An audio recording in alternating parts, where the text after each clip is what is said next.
This program is about pumps, specifically centrifugal pumps, and their use in oil and gas operations. When you're pumping air, oil, water, or NGLs, all pumps operate on one common principle. They move something from one place to another. A lot of different types of pumps are used in the petroleum industry. Two kinds are seen most often. Those with pistons or gears, they're called positive displacement pumps. And those we'll talk about today, centrifugal pumps. Another module focuses on positive displacement pumps, so we won't spend any time on those right now. So, when are centrifugal pumps used? Usually when you have to move a lot of fluid, like emptying storage tanks, moving processed fluids in gas plants, providing emergency fire water, circulating cooling tower water, and, well, many other applications. What we're saying is that you'll see and work with centrifugal pumps just about every day. So you need to understand them, and this module will help you do just that.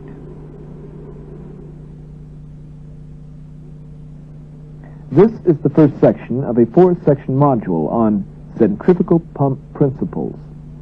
This section introduces the various parts and operations of centrifugal pumps.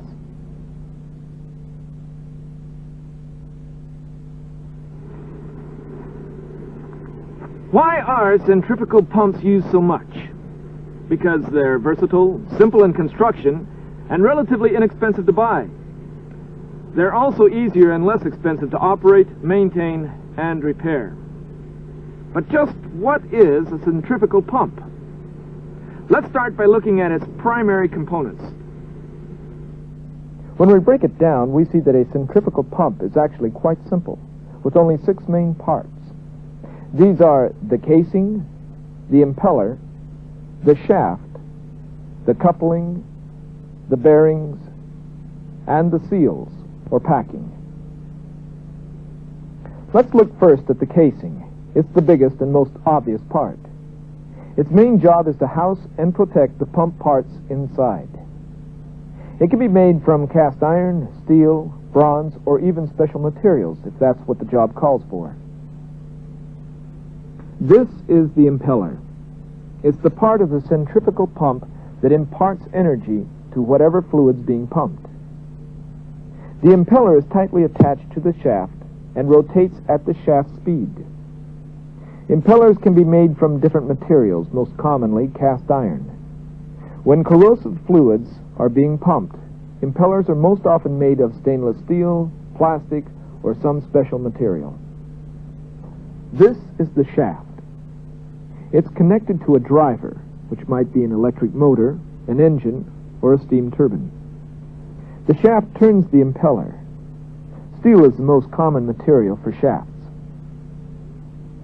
Let's stop. Here's the driver. There's the pump itself. What links them? This, the coupling. It connects or couples the driver to the pump. And it does so for a purpose, to transmit power from the drive shaft to the pump shaft. Although they might seem simple, couplings are as critical as all the other components. They've got to be strong enough to withstand sudden changes in the pump's load and also those times when the driver might stop. Now to bearings. They support the shaft and reduce friction as it rotates in the casing. They do even more. They control the forward and backward movement, the thrust of the shaft, as well as the shaft side-to-side or radial movement. That keeps the shaft from rubbing against the pump casing. Bearings can be here, in the pump casing on small process pumps, or separated in special housings on larger ones. Last are seals, or packing. They're used to stop or cut fluid leakage around the shaft.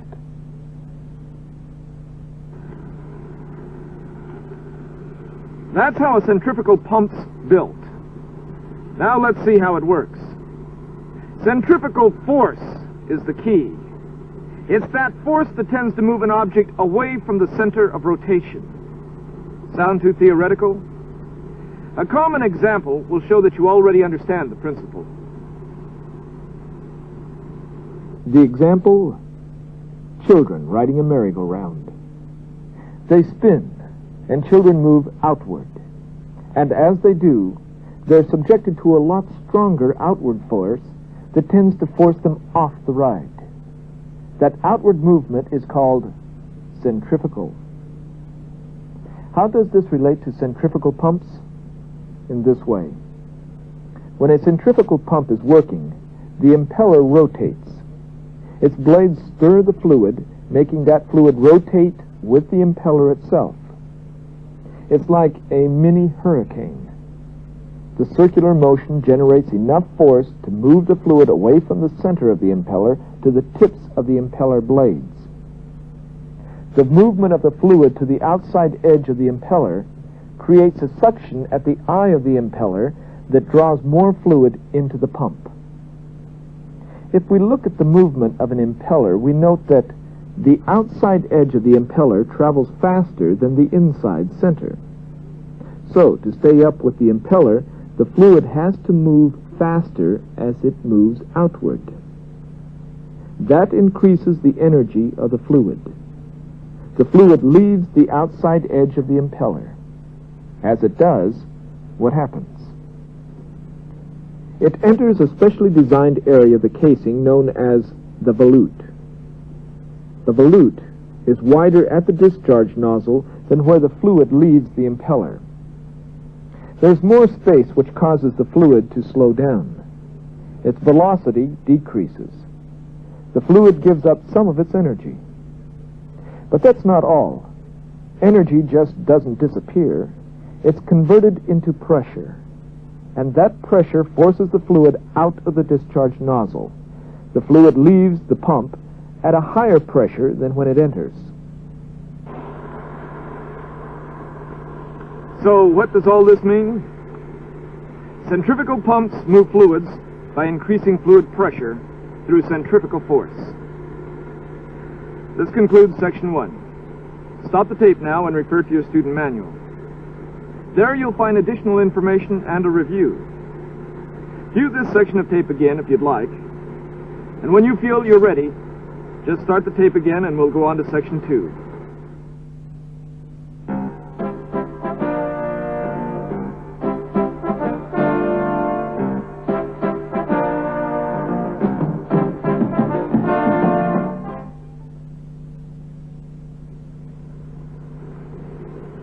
So what do we now know?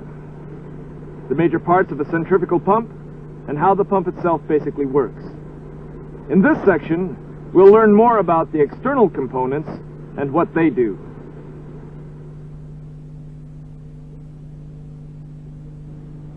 This is the second section of a 4-section module on centrifugal pump principles. This section covers external components. By external components, we mean those parts that can be seen when you walk up to an operating pump. Specifically, we're talking about the casing, the stuffing box, the bearing housing, and the coupling. Casings are usually made of cast iron for low-pressure pumps and of steel for high-pressure pumps.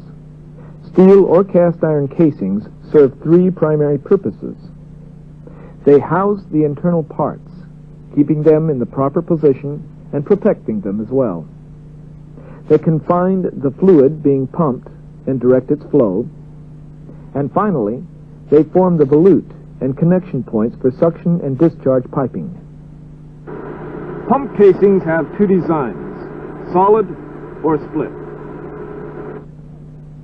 Solid construction casings have a removable cover or faceplate that gives you easy access to the impeller. They're called solid because the discharge casing is one piece. Split construction pump casings are either axial or radial. They're axial if the split is along the center line of the shaft. If it is, the upper half of the casing can be removed, giving easy access to the pump shaft, impeller, and bearings. Radial splits are perpendicular to the center line of the shaft.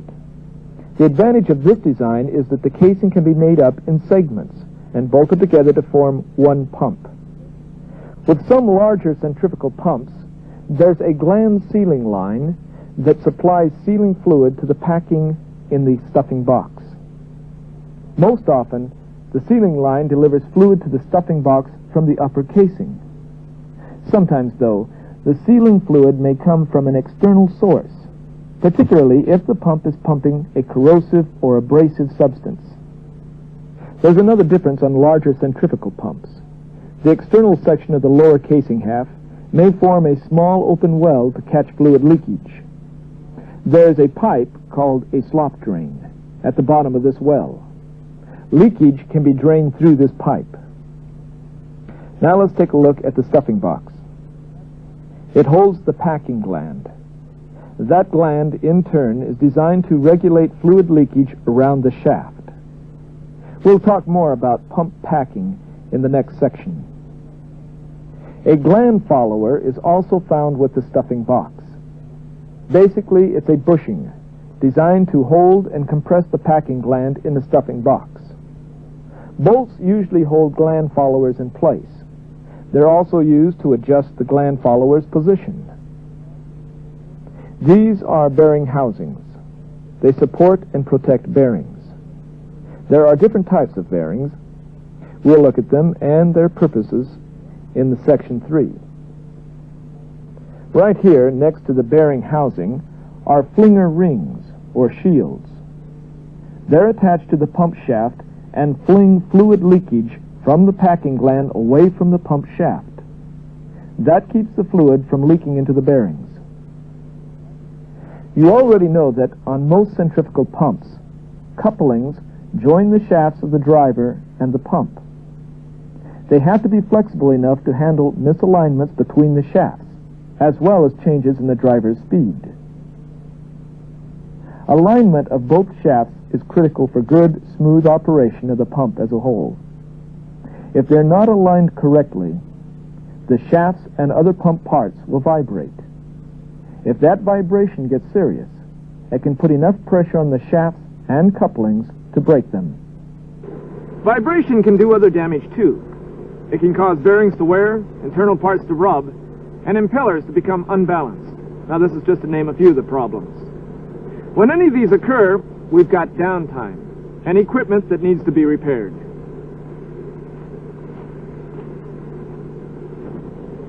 In the next section, we'll look at the internal components of centrifugal pumps. Stop the tape now and review this section. View the tape again if you wish, and then move on to the next section when you feel you're ready.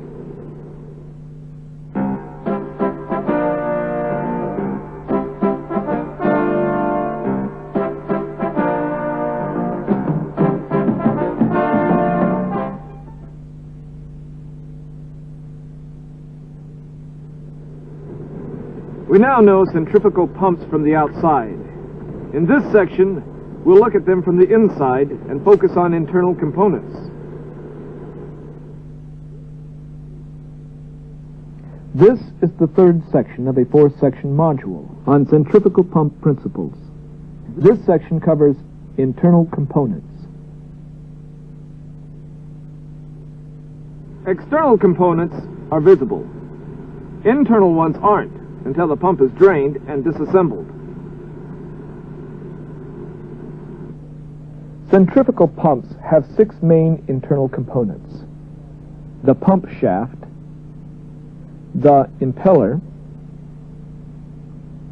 wear rings, the volute,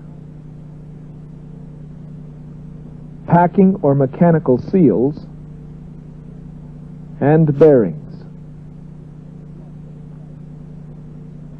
The internal parts of a centrifugal pump are mounted on the pump shaft. It's a single piece of metal that's been machined to fit the pump perfectly. The shaft is usually made of stainless steel or some other corrosive-resistant material. And for a very practical reason, replacing broken or worn-out shafts is expensive.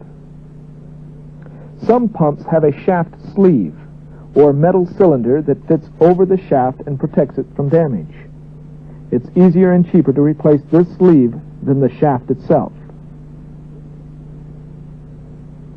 This circular device is an impeller. The impeller fits snugly on the shaft and is usually pressed on. It can be held in place by several methods, but the most common is with a key and keyway. The impeller is the most critical part of a centrifugal pump.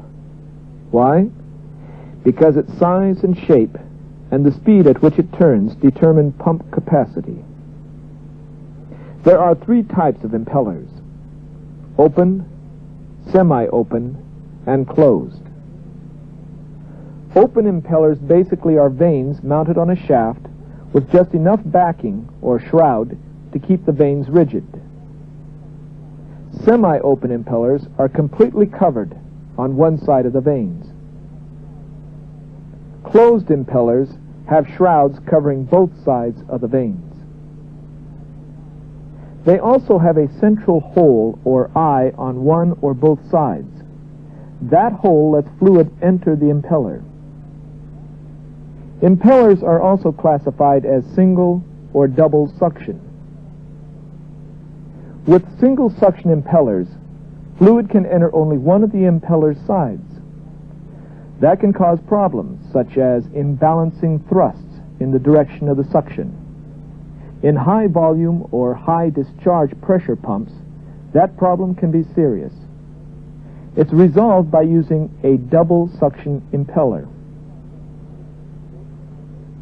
This type lets fluid enter both sides of the impeller. That makes the thrust generated on one side of the impeller counter the thrust from the other side. Pumps also come in stages, single or multiple. A single-stage pump will work fine for many applications and will raise pressure sufficiently. But there are times where more discharge pressure is needed. It's possible to raise that pressure by increasing the rotation speed of the impeller or by increasing the impeller size. But that's not generally done because of design and material limitations. That's where multi-stage pumps come in. They have two or more single suction impellers mounted on a single shaft. The discharge port of the first impeller is directed to the suction port of the second, and so on through additional stages. When the fluid flows from one stage to the next, fluid pressure is increased. We know the impeller has to rotate. In centrifugal pumps, there's a space between the impeller and the casing so that the impeller won't rub against the casing. The space keeps both the impeller and the casing from wearing out, but also allows the fluid to leak back from the discharge to the suction side of the pump. Wear rings are installed in this space to control fluid leakage, but not to stop it altogether, since some leakage is important for lubrication and for counteracting the thrust and radial forces that build up inside the pump. When wear rings are attached to casing, they're called casing wear rings. These are called impeller wear rings. They're fitted to the impeller. Some centrifugal pumps are fitted with both casing and impeller wear rings. Remember the volute we talked about in section 1? It's the chamber that's wider at the discharge nozzle than where the fluid leaves the impeller. That increased area lets the fluid slow down, and as it does, some of the fluid's kinetic energy is converted to pressure.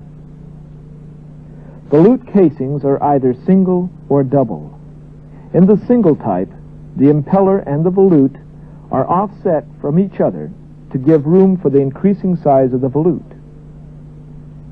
But there can be a problem with this setup. Internal fluid action in the volute tends to set up unbalanced radial forces. To reduce those forces, some centrifugal pumps use a double volute casing. The double volute casing provides a second guiding vane to split and balance the internal radial forces. There are other advantages of double volute casings. They give the casing greater internal strength. They also reduce some of the stress load on the casing walls. There's an alternative to the volute. It's called a diffuser.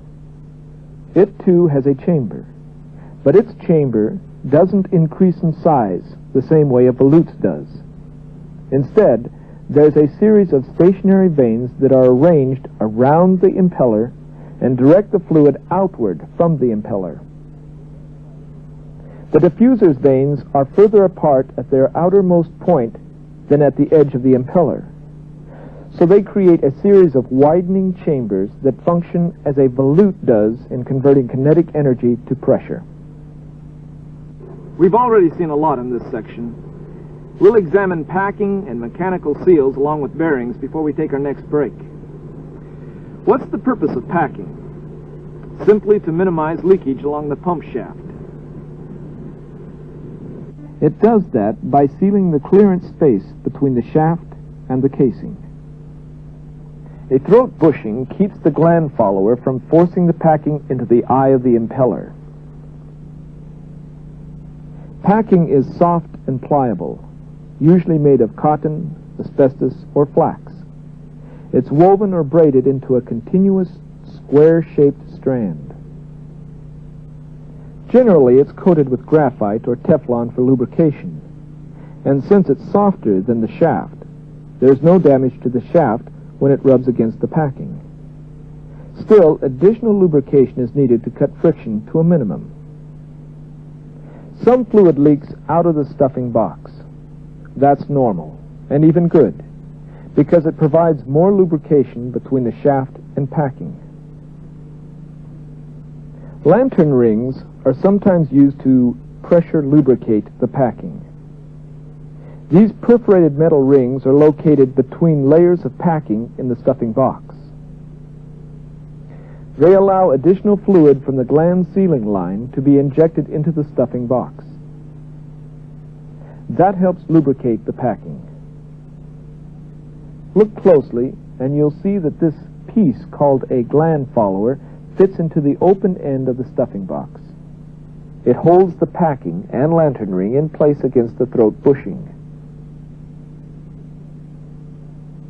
If you adjust the gland follower's pressure against the other parts of the packing gland, you can regulate the flow and leakage rate of the fluid lubricant. Although many centrifugal pumps use braided packing in stuffing boxes, in the petroleum industry, mechanical seals are more and more the norm for three key reasons. They don't require leakage, which means greater safety when pumping hydrocarbons. They last far longer than packing, and they need less maintenance. Those points are especially important if the pump's in a hard-to-reach or inaccessible location. There's a wide range of mechanical seals available today, but they all have similar methods of operation and similar components. Rotating parts are attached to the shaft. Stationary parts are secured to the seal plate. The seal plate is bolted directly to the casing. The highly polished sealing faces of the rotating and stationary parts are held in contact by one or more springs. In this manner, a seal is made to prevent leakage. That's the typical structure for all mechanical seals. Let's go on to bearings. Bearings basically support the shaft and reduce friction as it rotates in the casing. They also do two other things, as you'll recall from Section 1. They control the forward and backward movement or thrust of the shaft, and they control the side-to-side or radial movement of the shaft. Centrifugal pumps use two kinds of bearings, ball bearings and sleeve bearings.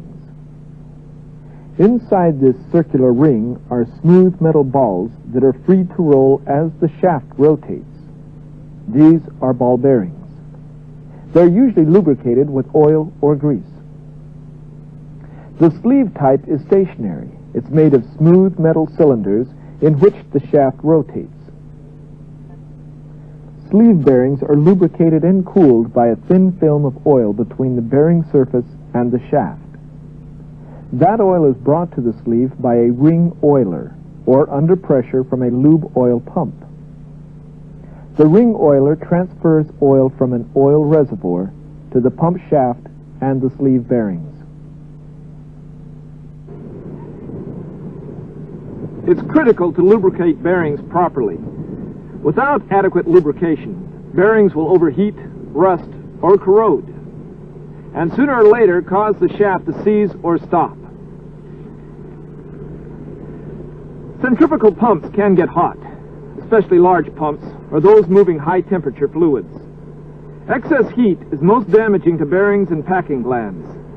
Sometimes this heat is carried away by the ambient air or by fluid being pumped. When it's not, water jackets are frequently used to provide additional cooling. These jackets are channels located in the casing, near bearing housings and packing glands. Water or another coolant is pumped through the channels to absorb the heat. That water or coolant is then either pumped to a sewer or to a heat exchanger to be cooled before it's recycled back through the water jackets. We've covered a lot of information in this section. Let's stop now and review the manual. Review this section of the videotape, if you need to, before proceeding on to the last section on classifying centrifugal pumps.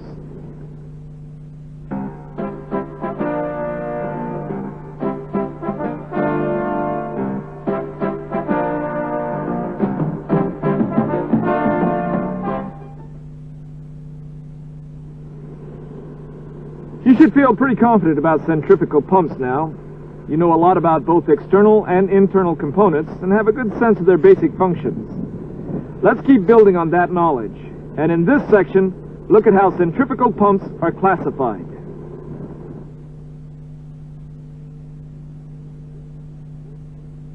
This is the fourth section of a four-section module on centrifugal pump principles.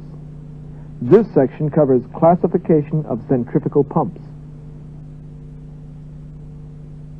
All centrifugal pumps operate on the same principles, regardless of the actual work they do, whether it's low to high pressure pumping, moving light to heavy fluids, pumping small to large volumes, or whatever. What distinguishes one pump from another is size, shape, and basic design. Design is most important. Pump design features normally considered in classifying pumps include shaft position, bearing position, type of impeller, number of impellers, volute design, and fluid flow. You'll hear the terms vertical and horizontal when centrifugal pumps are talked about. The terms refer to the position of the shaft during the pump's normal operation. Shafts in vertical pumps are perpendicular to the ground. The driver is usually positioned above the pump. Shafts are parallel to the ground in horizontal pumps. The driver is usually positioned beside the pump. Two other important terms are overhung and between bearings. They refer to the position of the impeller in relation to the bearings. In overhung pumps, the bearings are located on one side of the impeller. In between bearings pumps, the bearings are located on both sides of the impeller. Pumps are classified as either single or double suction. Both terms refer to the number of suction eyes in the impeller. In single suction impellers, fluid enters the impeller only through one side. In double suction impellers, there's a suction eye on both sides of the impeller. Fluid enters the pump through a single intake port, but it's then directed toward both sides of the impeller. You already know about single and multi-stage pumps. The number of impellers is the distinction here. Obviously, single-stage pumps have only one impeller. Just as clearly, multi-stage pumps have two or more impellers in series on the same shaft. The purpose of multiple impellers, as we learned earlier, is to produce higher discharge pressures than is normally possible with just one impeller. Volute and diffuser are also terms you now know. They describe the area in the centrifugal pump casing where the kinetic energy of the fluid is converted into pressure. In volute pumps, the casing forms a chamber, or a volute, that's wider at the discharge port than where the fluid leaves the impeller. In diffuser pumps, instead of a volute, there's a diffuser with stationary vanes that form a series of widening chambers. A couple of terms used to classify centrifugal pumps that we haven't covered yet are radial flow and axial flow. In radial flow pumps, the impeller is designed to direct the fluid out at a 90-degree angle from the shaft. In axial flow pumps, the path is parallel to the shaft. Strictly speaking, axial flow pumps aren't centrifugal because they don't use centrifugal force to add energy to the fluid or to convert the velocity of the fluid to pressure. Axial flow or turbine-type pumps are nevertheless frequently classified with centrifugal pumps because their parts and maintenance requirements are similar. We've got a lot of terms, right? And one by one, we can understand each. That's important to remember because a specific centrifugal pump is classified by which terms are applied to it. For example, a vertical overhung single-suction, single-stage radial flow volute pump with a closed impeller. That's one centrifugal pump. Another one is this one, a horizontal between bearings, single-suction multistage radial flow volute pump with closed impellers. Each word has meaning. Each is important. All will be needed in selecting a pump for a specific application. It's simply a matter of looking at each aspect of the pump, the way an impeller is made, the type of casing it has, whether it's horizontal or vertical, and so on. In other modules, we'll look at maintaining and selecting particular pumps for particular applications. But for now, we'll close our program on the principles of centrifugal pumps. Review your student manual. There's a lot of information to absorb. Review the sections of the tape again that you need some clarification on, and feel free to ask your instructor for more help. Remember, the use of centrifugal pumps in the oil and gas industry is widespread. The more you know about their design and operation, the better you'll be able to do your job. See you soon.